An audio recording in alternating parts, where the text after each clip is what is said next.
Choose your battles. A week ago, my sister and I were roaming around on a ground in Mumbai, and it was starting to get a bit dark. So she said we should go home because it's unsafe at this time. And for some reason, that kind of triggered something within me. And I said, why is it that women are always told to not stay outside late? And then, like, dudes can just act however they want. Not every dude, obviously. Not being sexist or anything, I promise. But you know what I mean. And like Mumbai is generally safe, but on a ground like that where like drunks roam around late night and early morning, it is unsafe. It's true.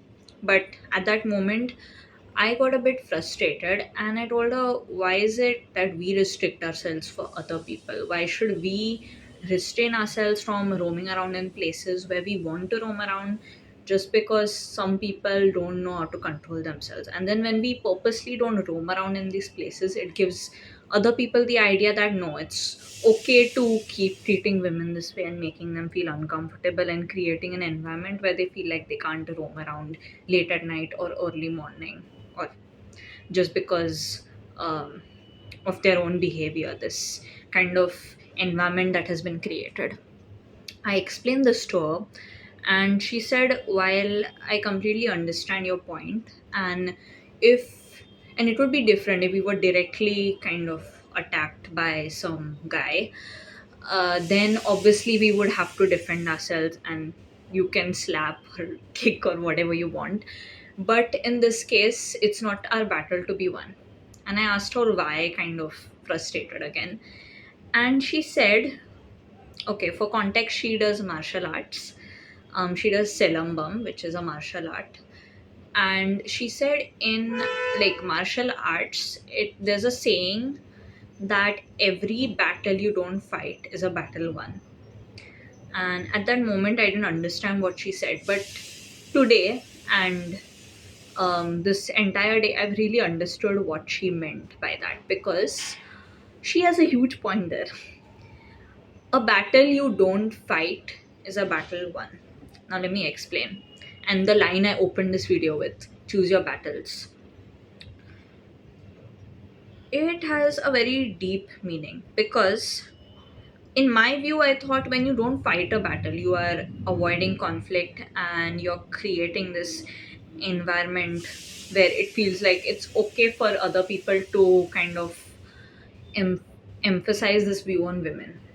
But, and while that is true, of course, that we shouldn't always restrict ourselves, she had a point in the sense you do not need to fight every battle, and you do not need to make yourself unsafe to prove yourself to anyone. And in this video, I want to be talking about that, and also about a general consensus I've seen online where people get into wars, online wars, and online fighting. And I want to talk about that, and hopefully this reaches one person who has been dealing with that. Okay, so from a revolution point of view, as human beings, we had to form tribes and groups, because it was, we evolved that way, because it was much safer to be in a kind of group or village or tribe, much earlier, of course, but even now, like, we form families, right, and communities, because in the old days we would have to fight as a group to remain safe and fight against wild animals and natural disasters and stuff like that, and we would just overall function better as a group. So now humans are naturally social animals. Even if someone is introverted, they generally claim at least some human interaction, right? So we evolved that way. That was a me versus you problem, because it was, how do I put my whole group's needs before just my own? I need to prioritize my group, including me, but I need to prioritize my group over just my needs. So it, and when someone went against this, like, oh, it's a one man war, then it would create wars, right, within communities, and it would create, even now, dictatorship, and not always, but brutal monarchies. Then, but in general, when we would form groups and communities to feel safe, and it still happens, you can see we naturally crave families, we naturally crave friendships, we naturally crave romantic connections a lot of the time. And even if non-humans, we basically crave companionship, even with other animals like pets. This is a very natural procedure, we evolved that way, so it's very understandable. And as humans, although we have evolved so much over the years, our wiring has remained the same. This thing here, the brain, our wiring has remained the same over the years. Now, in the past, what would happen was there used to be conflicts between groups. So you could do two things. You could form allies with another group, or fight with that group when your beliefs didn't match. Now you know how this one goes down. This is not a issue most of us have mastered, because usually we are able to put ourselves in a group and form companionship with other people, largely, although that is also an issue for some people, but largely we are able to overcome that, right? Because it's something we crave a lot, to feel safe within ourselves. But the second problem, the us versus them problem, this was this has not gone well, which is because of this, we still, to this day, because of this old wiring, we have world wars, we have online wars, we have arguments between families. Like, I feel protective of my family, and because of this family is disrespecting my family, I feel like I should fight. And I'm not saying that's wrong, but a lot of the time this conflict can be avoided, don't you think so? Because, like I said, not every battle has to be won. Sometimes a battle not fought is a battle won. Because why do we have battles in the first place? To restore our own peace, right? Like, when something is harming our peace, we battle it in order to restore peace. But then we get lost, we lose that purpose, we forget that it's to get peace, that is our end goal. We forget that the reason we are doing this is to attain serenity, and instead we go after bloodlust, revenge, anger. And sometimes there's just this emptiness, this void within us, so we go after other people and hurt other people in order to fill that hole, or feel like you're doing something to fill that hole, even though that's not the case. So a lot of the time we forget our initial and most important purpose, right? And this is exactly why online wars happen. Because although our world keeps evolving constantly, like, for example, right now I am shooting this video on my phone and posting it on YouTube. This is the modern day communication. But centuries ago, it started with wall carvings and paintings. It started with um, oral oral poems being told over generations, so the story doesn't die. Then it transformed into books and literature. Then it evolved into radios and televisions and satellites, and then finally the internet, which I'm using right now. So in the next century, or even if somehow YouTube is still being widely used 30 years later, which I highly doubt, I'm sure we'll be using something else more. This is just one way of communication, right? But it's constantly evolving. But the despite this evolution, our wiring has largely remained the same. So we feel threatened in the exact same way as we would have centuries ago, when we were hunter gatherers fighting over food from with some other community. So even if a situation or a fight or an argument or disagreement online is so small, it's often blown out of proportion internally, especially. Like, okay, for example, if some idiot comments something racist against Indians, which I faced by the way, on maybe not even on my video but on someone else's video. Like I see an Indian creator, I go to the comments and I see some random person hating on Indians, being like, go back to your country, or disgusting, you don't bathe. I could I have two I have two solutions to this. Actually three. One, form allies, which won't happen in this case. Second, not fight the battle. Or third, rage on that person, fight with them online and make their life miserable. But remember our end goal, which a lot of us forget, which I mentioned earlier: peace. I fight to attain peace. Otherwise, there is no use to fighting. Now, that's the whole thing I wanted to tell you in this video. Choose your peace. Choose which battles to fight, because your peace, you going after your peace over some petty argument, is much more mature and long term. And you will feel satisfied and happy at the end of the day.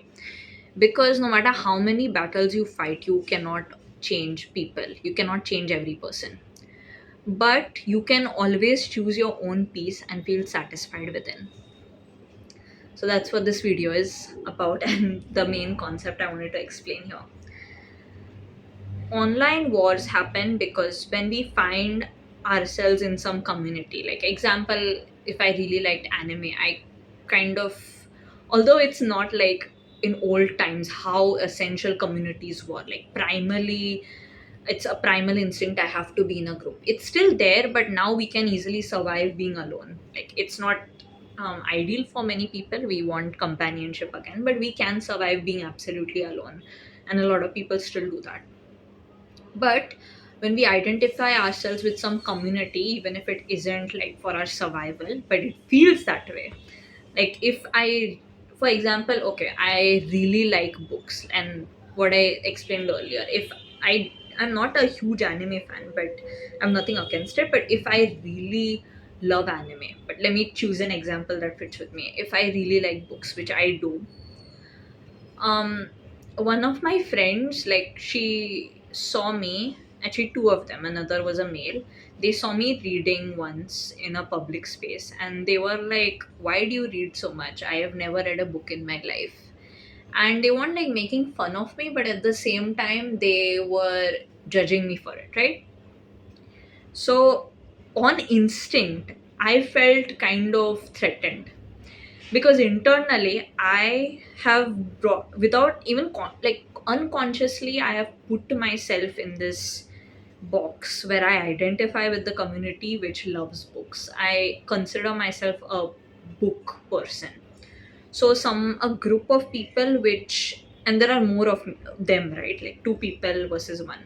A group of people which is kind of not threatening, but it felt like a threat, threatening that worldview of mine, made me feel a bit like I had to like stand up for myself, fight that battle.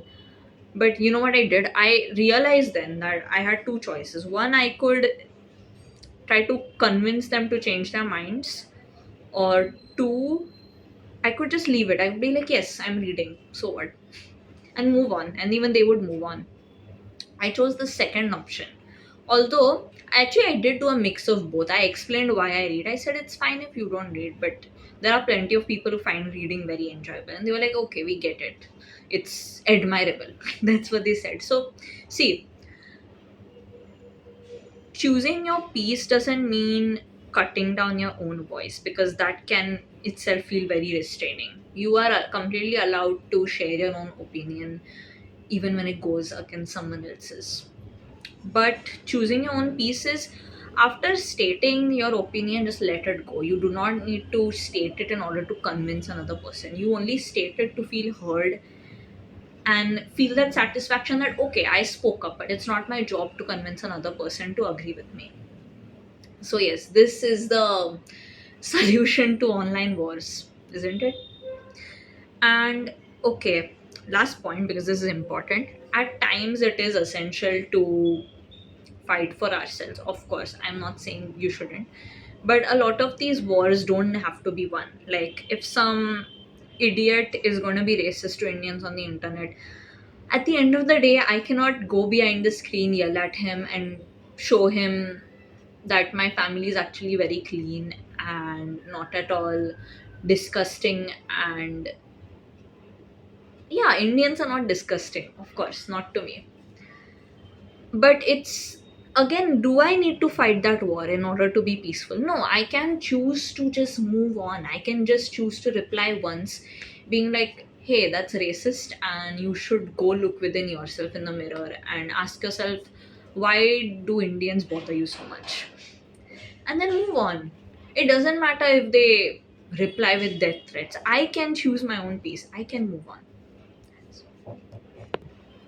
And at other times, of course, it is important to fight wars, because if you're in an actual, like, in-person war, of course you need to fight to defend yourself. Or if you're being bullied, you need to stand up for yourself. But choose your battles which are really worth winning, and in the end, choose your peace. What would bring you peace? What would bring you happiness? And let me tell you, letting go maximum amount of time, you're going to feel so much peace within, because that choice no one can take away from you. It doesn't matter how much people are trying to entice you into getting rage baited. You don't need to. Rage bait only happens when you choose to let that affect you. But you can always reflect on why something's affecting you, be aware of it, and move on with your day. So, yes, thank you for watching. I'm Vedika, and on this channel, I make random videos on topics which are important to me, and random videos of my own journey on this planet. So, thank you. Bye. Do subscribe if you found this worth listening to, because I have many other videos on this channel talking about similar and deep topics.